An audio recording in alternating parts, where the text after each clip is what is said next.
원달러 환율이 급락하고 있지만 수출에 미치는 영향은 제한적인 것으로 나타나고 있습니다.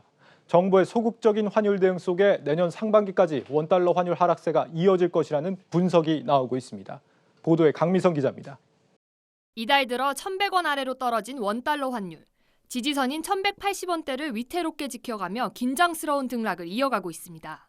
수출에 대한 악영향을 차단하기 위해 정부의 적극적인 역할을 주문하는 목소리가 곳곳에서 나오고 있지만 정작 정부는 차분하기만 합니다. 김경문 기재부 1차관은 최근 경제 주체가 적응하기 어려울 정도로 단기간 환율이 급변동하는 것은 바람직하지 않다며 구두 경고하는 수준의 대응에 머무르고 있습니다. 정부의 이 같은 대응은 우리나라 수출 산업이 환율 하락에 상당한 내성이 생겼다는 자신감에 따른 걸로 풀이됩니다. 실제로 지난달 원달러 환율은 30원 가까이 떨어졌지만 우리나라 수출은 작년 11월보다 4% 증가했습니다. 가장 큰 이유는 달러 하락 영향이 크지 않은 중국 수출 비중이 크기 때문입니다. 올 들어 11월까지 우리나라 중국 수출 비중은 26%로 미국의 15%보다 크게 앞섭니다.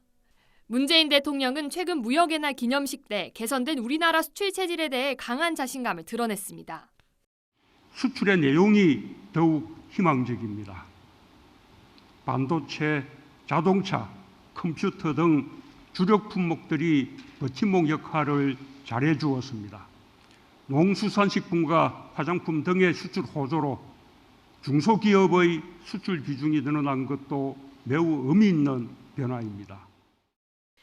이처럼 환율 하락에 따른 수출 악영향이 크지 않은 데다 최근의 원화 강세가 외국인의 지속된 국내 주식 매입에 따른 점도 정부가 적극적으로 환율 대응에 나서지 않은 원인의 하나로 풀이됩니다.